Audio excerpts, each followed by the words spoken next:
সুতরাং দুইবার আমরা দেখেছি আওয়ামী লীগকে আর রাজনীতির সুযোগ দেওয়া যাবে না, যাবে না, যাবে না। গণবিক্ষোভের মুখে প্রাণ বাঁচাতে দেশ ছেড়ে পালিয়ে গিয়েছেন। এই যে আওয়ামী লীগের যে ফ্যাসিস্ট চরিত্র, এটা তার জেনেটিক্যাল ক্যারেক্টার। ছাত্র নেতৃবৃন্দকে চিন্তা করতে হবে। আজকে বুয়েটের ছাত্র আবরার ফাহাদকে আমরা স্মরণ করছি। অনেকেই তো মারা গিয়েছে, অনেক ছাত্ররা। আবরারকে আমরা কেন স্মরণ করছি, তার বিশেষত্বটা কি?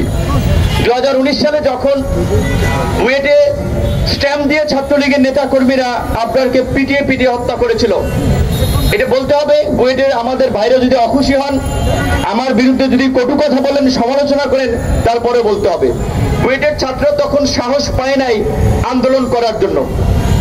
তার এই যে নির্যাতনের যে সিসিটিভির ফুটেজ, সেটি দেখা নিয়ে প্রক্টরের সাথে বাদ বিতণ্ডতা হচ্ছিল। আমাদের কাছে খবর আসছিল, আমরা তখন ডাকসুতে ছিলাম। তখন আমরা ডাকসু থেকে যারা ক্যাম্পাসে ছিল, সে সময় শামসুন্নাহর হলের ভিপি ছিল ইমি, তারপরে এজিএস ছিল ফাতেমা তাসনিম, ছাত্র ফেডারেশনের উমামা, এরকম আরো যারা ছিল আমাদের ছাত্র অধিকার পরিষদের নেতা কর্মী সহ, আমরা তখন বৃষ্টিও ছিল, মিছিল সহকারে বুয়েটের দিকে যাই ছাত্রদেরকে অভয় দিতে যে বুয়েট তোমার ভয় নাই, আমরা আছি লাখো ভাই।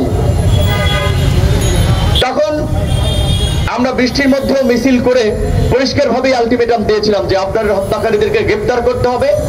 এবং আবরারের হত্যাকাণ্ডকে কেন্দ্র করে আপনারা দেখেছিলেন, আমরা যখন প্রতিবাদ করছিলাম, খুনিরাও কালো পতাকা শোক মিছিল করেছিল। এই যে গত 1.5 দশক না, শুধু তার আগেও যখন আওয়ামী লীগ ক্ষমতায় ছিল, ছাত্রলীগ, যুবলীগ এবং আওয়ামী লীগের যে বেপরোয়া কর্মকাণ্ড, এটি আজকে নতুন না। তারা যখনই সুযোগ পেয়েছে সেই একই কাজগুলো করেছে। সুতরাং আজকে যে ছাত্রলীগকে নিষিদ্ধ করার দাবি, এই দাবি অবশ্যই যৌক্তিক এবং এই দাবি বাস্তবায়ন করতে হবে। আমরা দেখেছি মুক্তিযুদ্ধের পরপর 75 সালে মুক্তিযুদ্ধের অবশ্যই তিনি একজন অবিসংবাদিত নেতা ছিলেন, কিন্তু মুক্তিযুদ্ধের পর তার যে বিতর্কিত ভূমিকা, হত্যা, গুম, খুনের মাধ্যমে একদিনের শাসন বাকশাল কায়েমে যে জঘন্য বর্বরতা চালিয়েছেন, এই কারণে মাত্র 3 বছরের মাথায় তিনি একজন ঘৃণার পাত্রে পরিণত হয়েছিলেন, যার ফলেই তাকে জীবন দিতে হয়েছিল।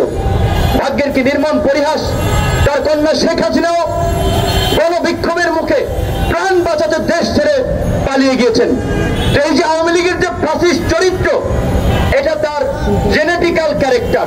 সুতরাং দুইবার আমরা দেখেছি আওয়ামী লীগকে আর রাজনীতির সুযোগ দেওয়া যাবে না, যাবে না, যাবে না। এই আওয়ামী লীগ বাংলাদেশের প্রশাসনকে কলুষিত করেছে, এই আওয়ামী লীগ বাংলাদেশের শিক্ষা ব্যবস্থাকে ধ্বংস করেছে, এই আওয়ামী লীগ বাংলাদেশের মানুষের ধর্মীয় মূল্যবোধকে আঘাত করে বাংলাদেশকে উগ্রবাদী, জঙ্গিবাদী, সাম্প্রদায়িক রাষ্ট্র হিসেবে বহির্বিশ্বে পরিচিত করিয়েছে। এবং বাংলাদেশের ছাত্র জনতা গণ অভ্যুত্থানের মাধ্যমে যখন আওয়ামী লীগের পতন ঘটিয়েছে, তখন আওয়ামী লীগ ভারত গিয়ে আশ্রয় নিয়েছে। ভারতে গিয়ে নতুন ষড়যন্ত্র করছে।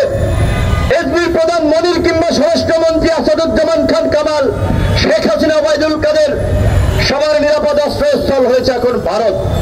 কাজী ভারতকে আমরা পরিষ্কারভাবে বলতে চাই, তারা যদি আমাদের সাথে বন্ধুত্ব করতে চায়, সেই বন্ধুত্ব হবে মর্যাদার ভিত্তিতে, গোলামির ভিত্তিতে নয়। আজকে আবরার ফাহাদ ভারতীয় আগ্রাসনের বিরুদ্ধে আন্দোলন, লড়াই, সংগ্রামের প্রতীক। 7ই অক্টোবরকে আমরা আগ্রাসন প্রতিরোধ দিবস হিসেবে প্রতি বছর আমরা পালন করব। আজকে অনেক সংগঠন পালন করছে, ভালো, কিন্তু গত বছর কয় সংগঠন পালন করেছে, কয়টা প্রোগ্রাম দেখেছেন? অবশ্যই সবাই প্রোগ্রাম করুক, ভালো, কিন্তু আমি বলছি যে প্রতিকূল সময়ে কয়টি মানুষ ভয়েস রেজ করেছে? ঢাকা বিশ্ববিদ্যালয়ের ডাকসুতে 2019 সালের 22শে ডিসেম্বর বর্বর হামলার শিকার হয়েছিলাম।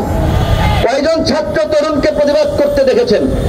পরিস্থিতির কারণে ঠিক অনেকেই করতে পারে নাই, আজকে কথা বলছে, এটি ভালো দিক, কিন্তু অবশ্যই সেটা যৌক্তিকতার ভিত্তিতে সামগ্রিক প্রেক্ষাপটকে বিবেচনা করে মাথায় রেখে কথা বলতে হবে। এই সরকারকে ব্যর্থ এবং অকার্যকর করার জন্য নানান ধরনের তৎপরতা, দেশি বিদেশি তৎপরতা চলছে। কারণ এই সরকারকে ব্যর্থ করে আরেকটা নিয়ন্ত্রিত সরকার কিংবা তারপরে নির্বাচনের পরে আরেকটা দুর্বল সরকারের মাধ্যমে যেন বিদেশি প্রভুরা যেন বাংলাদেশের উপরে ছড়ি ঘোরাতে পারে।